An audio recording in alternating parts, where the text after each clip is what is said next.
Hello, hello, hello, and welcome back to another video. It's that time of the year. We got the Game Awards, December 7th.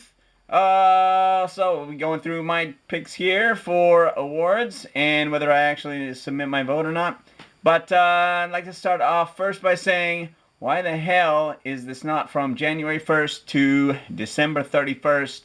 There's a good 6 weeks left in the year of games to come out, and every other award show that I'm aware of, like the Grammys and the Oscars, they always wait until the year is finished before they actually do their award show.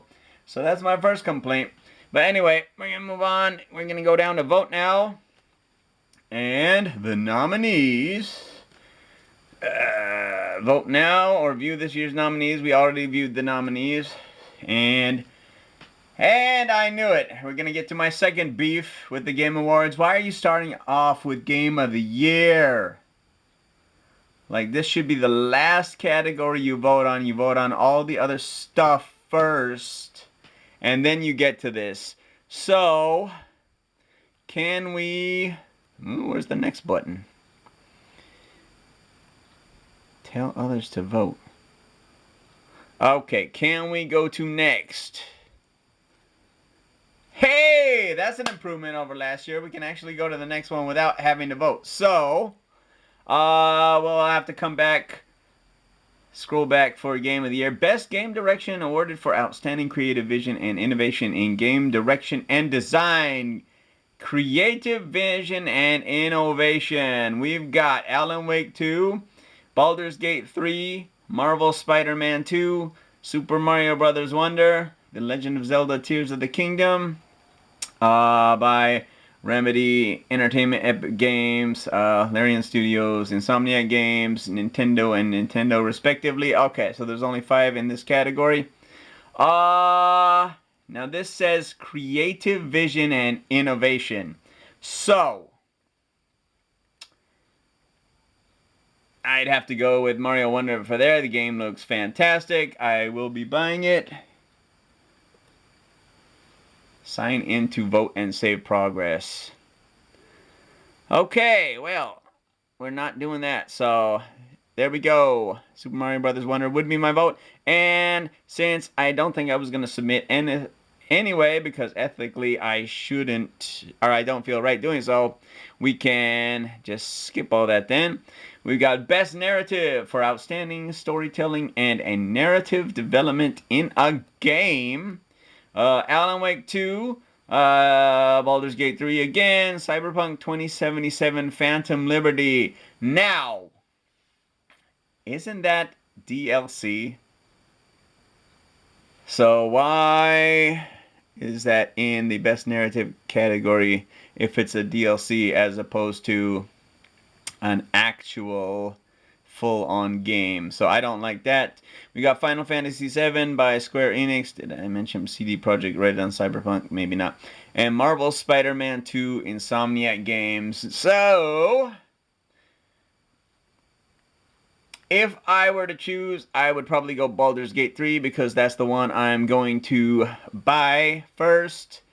Although I do have Cyberpunk, but like we said, that's not a complete game. So, Baldur's Gate 3 would be my vote for Best Narrative. Really looking forward to playing that. And now they're discussing a physical release in the West. Go figure. And that was my option. Or those were my options before, buying it digitally on the PS5 or waiting for the Japanese physical version. But that's going to be censored, so I said screw that, and I was getting ready to buy the digital. But now there's a possibility it's actually going to be released physical. So make up my damn mind, people. Next, Best Art Direction for outstanding creative and or technical achievement in artistic design and animation. Okay, creative or technical achievement.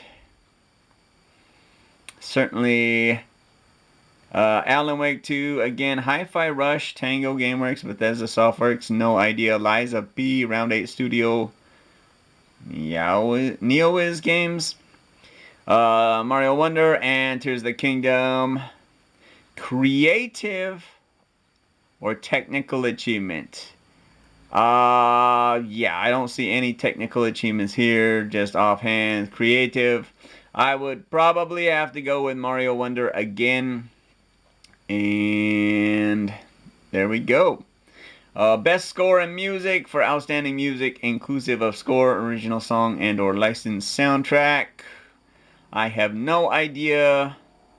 And I mean, it would probably, if I played them, it would probably be Final Fantasy VII because their soundtracks are always great. But again, that would probably be my vote.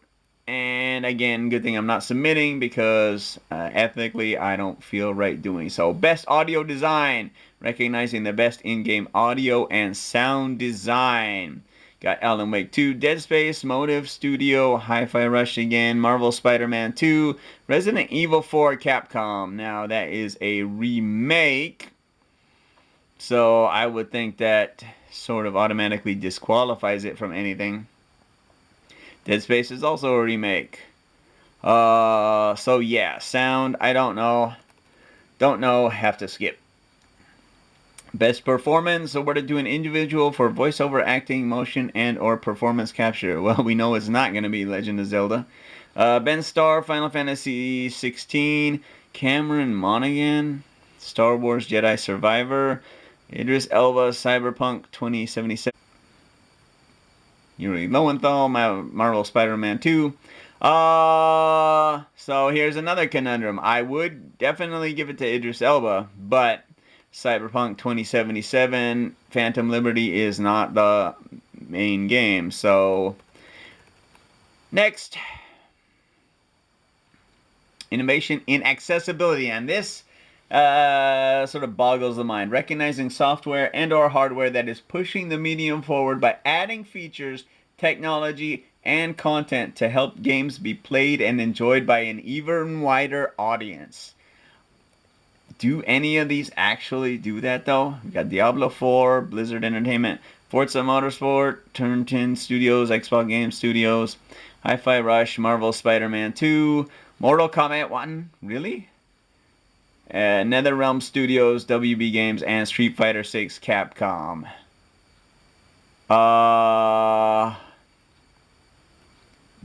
Innovation in accessibility. Well, if by dumbing down the game and making it simple for anyone to play, I would give the vote to Street Fighter 6 because you can do basically direction and one button supers now, so that's an awkward category.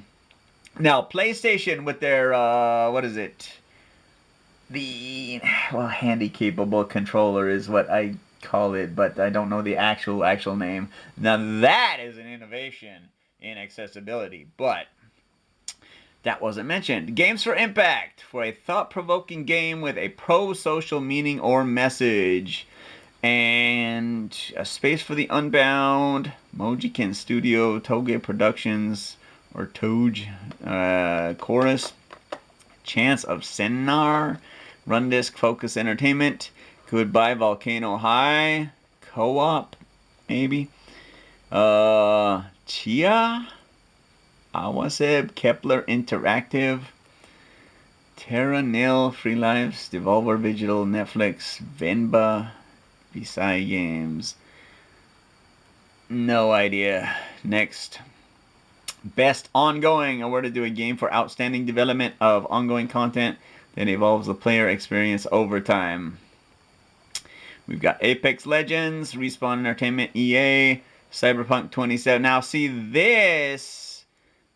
Well, one, they fixed their shit, and two, they've got download content now as evidenced by previous votes. So, Cyberpunk 2077 does belong in this category. Final Fantasy 14, I guess they did something this year.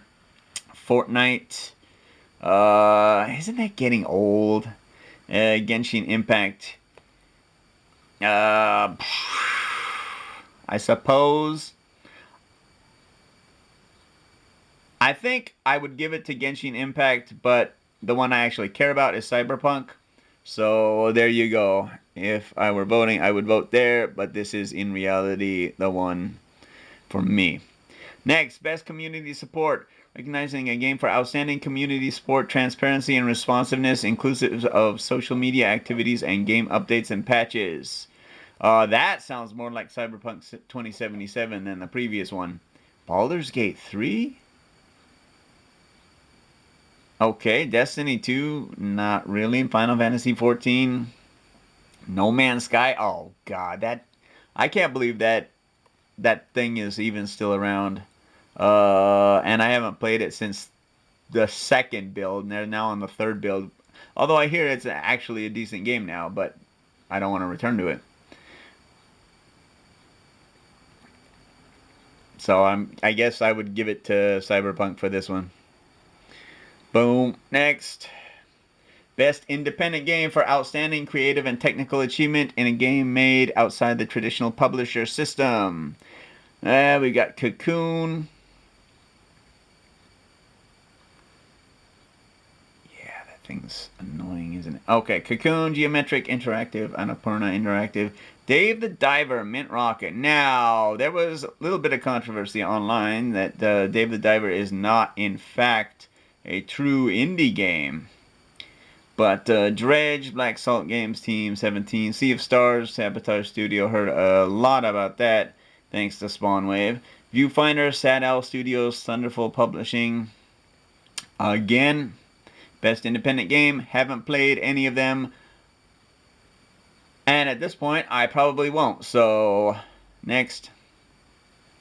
Best debut indie game. For the best debut game created by a new independent studio, we've got Cocoon again, Dredge again, I think Pizza Tower, Tour de Pizza.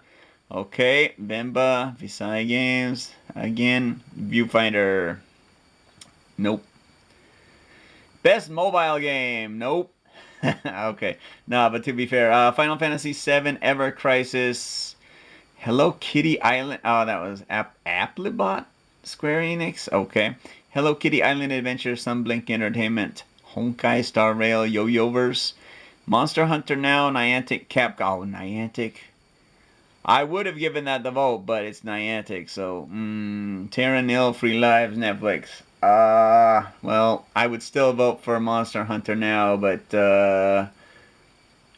nope. Best VR AR. For the best game experience playable in virtual or augmented reality, irrespective of platform.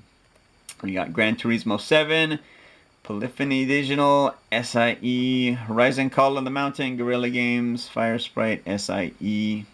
Is that Sony Interactive Entertainment? Humanity, Thigh Ltd, Enhanced Games, Resident Evil 8, Village, VR Mode, Capcom, and Synapse and Dreams. Now, of these, I would try out Horizon Call of the Mountain and Resident Evil 8. So,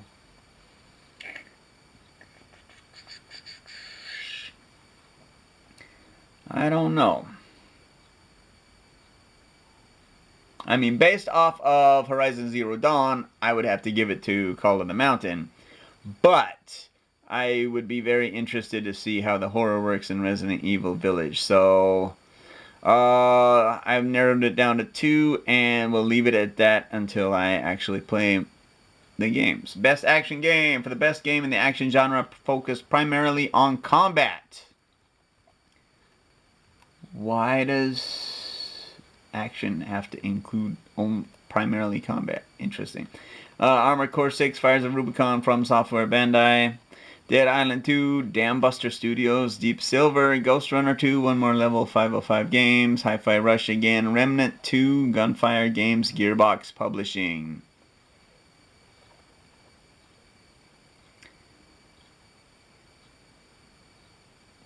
So, Remnant 2 seems interesting.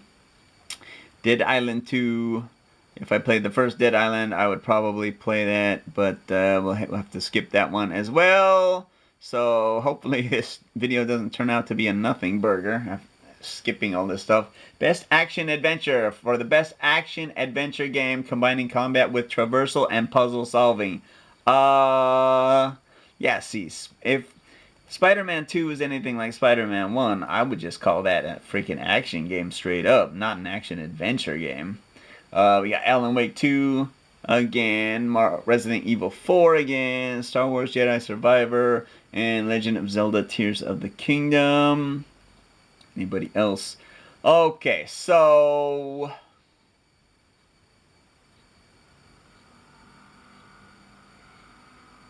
Again, I'd call Resident Evil 4 just an action game. And I'd have to give it to Legend of Zelda Tears of the Kingdom. Why are there so many freaking categories? Best RPG. For the best game designed with rich player, character customization, and progression, including massively multiplayer experiences. Baldur's Gate 3. It's not even close. Also nominated Final Fantasy VII, Liza P, Round 8 Studio, NeoWiz Games, Sea of Stars, Starfield, Bethesda Game Studios, Bethesda Softworks. Now, online, Starfield's getting a good reputation, but I have a friend who said it was not very good at all, so maybe he's not a Bethesda guy. But yep, definitely, hands down, Baldur's Gate 3 is the best RPG of the year. Heck, is Final Fantasy VII even an RPG? 16, sorry. I got that game on the brain. Final Fantasy 16, is that even an RPG? Best fighting game.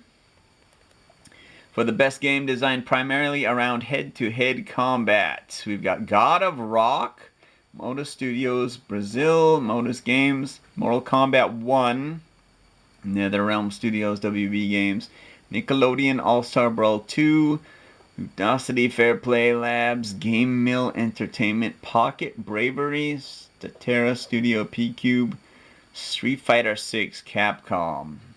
Well, I mean, I own one, I played one, and that means I would have to give it to Street Fighter 6. With the classic control scheme, not the modern control scheme. And moving on, we got Best Family family game. For the best game appropriate for family play, irrespective of genre or platform, we got Disney Illusion Island. Ooh, what's that? Is that Delilah? Studios Disney. Party Animals Recreate Games. Pikmin 4 Nintendo EPD.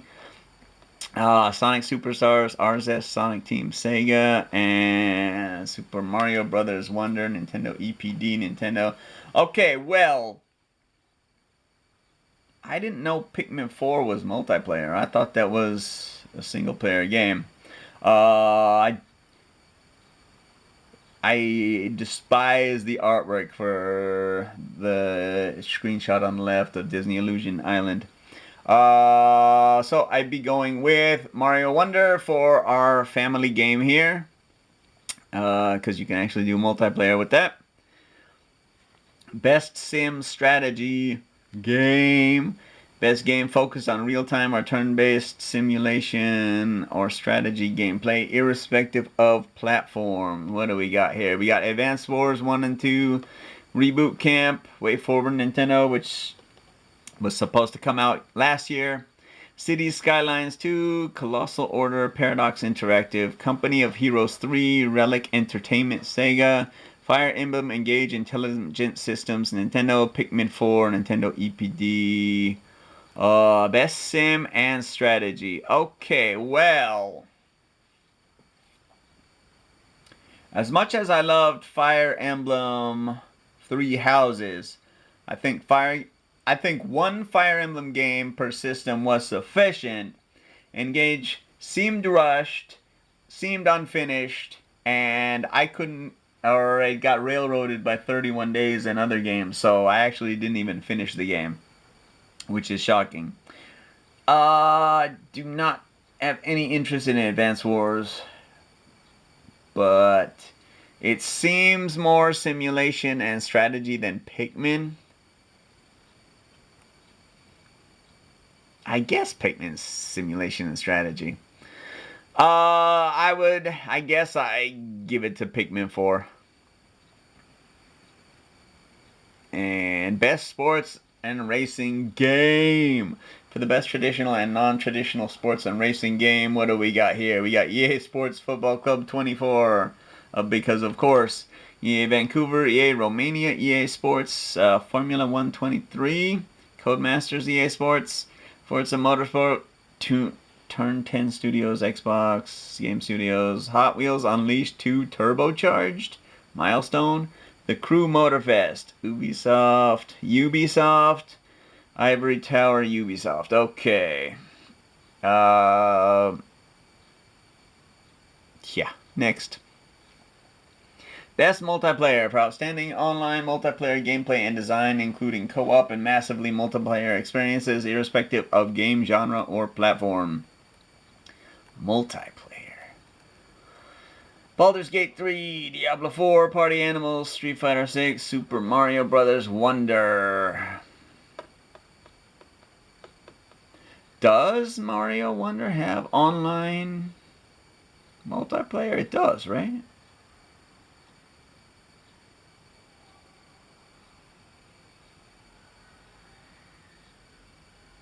I mean, Street Fighter 6. I don't know Party Animals, but out of the 4 that I do know, Street Fighter 6 is the only one where I would actually want to play someone online, either co-op or competitive.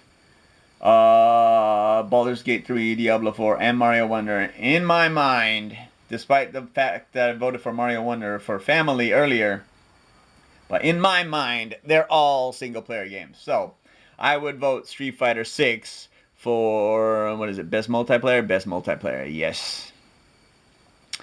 Best adaptation, recognizing outstanding creative work that faithfully and authentically adapts a video game to another entertainment medium. Now, we got Castlevania Nocturne, Project 51 Netflix, Gran Turismo, PlayStation Productions, Sony Pictures, The Last of Us, PlayStation Productions, HBO, Super Mario Brothers movie, Illumination, Nintendo, Universal Pictures, Twisted Metal, PlayStation Productions, and Peacock. Okay.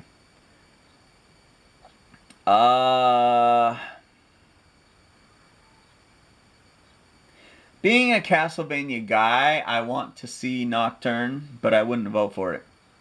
Gran Turismo, I have no interest. Last of Us, no interest.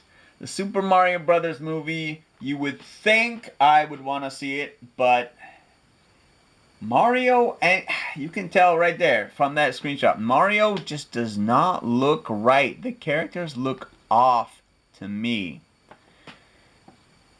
And Twisted Metal, not interested in that. I'd rather play the game. But yeah, Super Mario Brothers movie, by virtue of the fact that it almost made as much money as Frozen, I would be forced to give it to the Super Mario Brothers movie.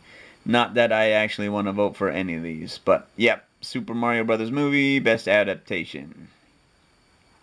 Most anticipated game, recognizing an announced game that has demonstrably illustrated potential to push the gaming medium forward. That's a big push the gaming media forward. That is a huge statement. Final Fantasy VII Rebirth, no. Hades 2, push the medium forward? I don't think so. Like a Dragon, Infinite Wealth.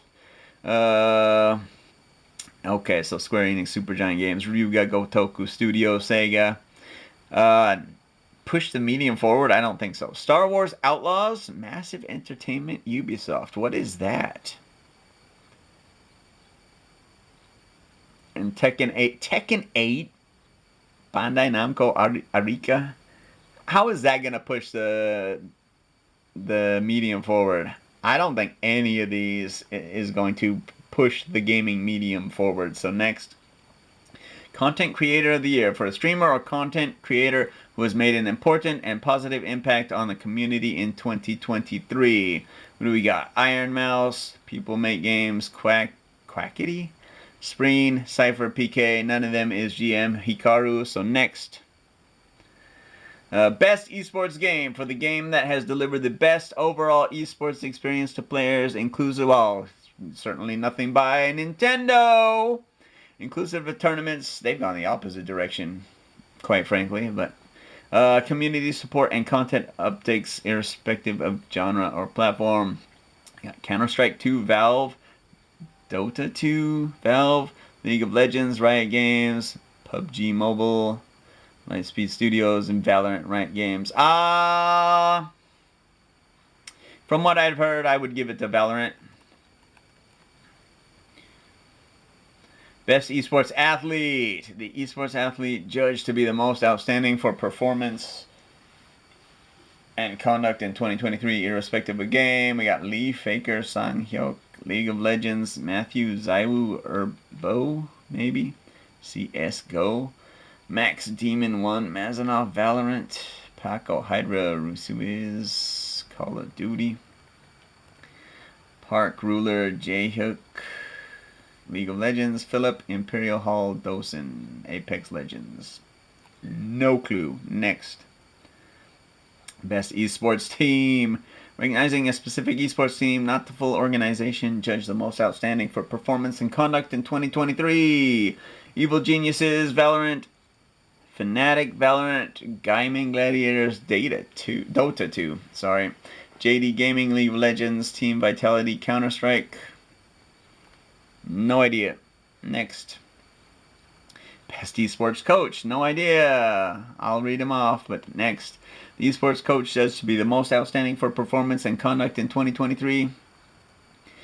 Christine Potter at Chi. Evil Geniuses, Valorant.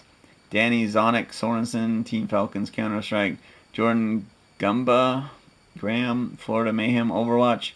Remy, XTQZZZ, Quonium, Team Vitality, Counter-Strike, Yoon, Sung Young, JD Gaming, League of Legends. Like I said, next. Best esports event. Recognizing an event across single or multiple days that delivered a best-of-class experience for participants and the broadcast audience. 2023 League of Legends World Championship. Blast TV Paris Major 2023. EVO 2023. Okay, I would vote for that. The International Dota 2 Championships 2023. Valorant Champions 2023. Yep. EVO. Always EVO. And that appears to be the last one.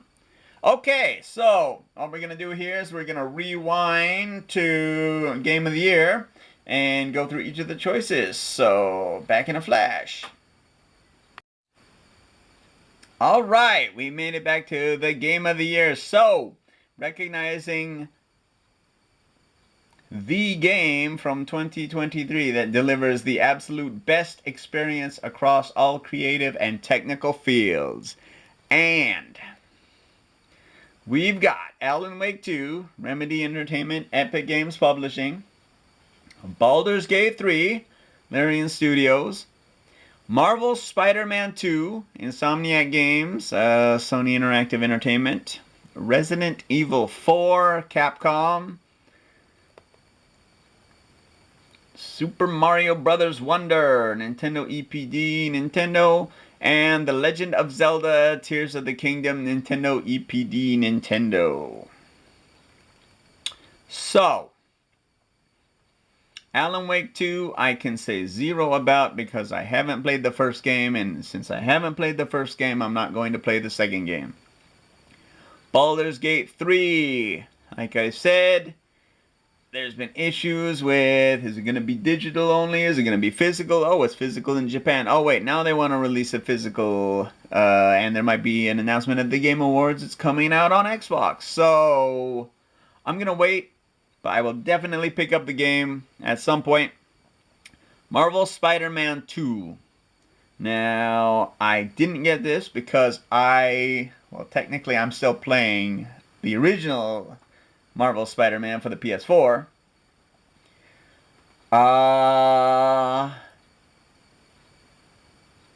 Is it really Game of the Year? And it came out the same day as Wonder, so how are people finding time to play all these games is the first question that should be asked. But is it that much better than, say, Miles Morales or Spider-Man? Does it solve some of the problems that we face in Spider-Man that I need to discuss? I've discussed it on Twitch, but not YouTube yet. So yeah, I don't think I could give that game of the year. Resident Evil 4, like we said, is a remake. Sorry, Capcom, but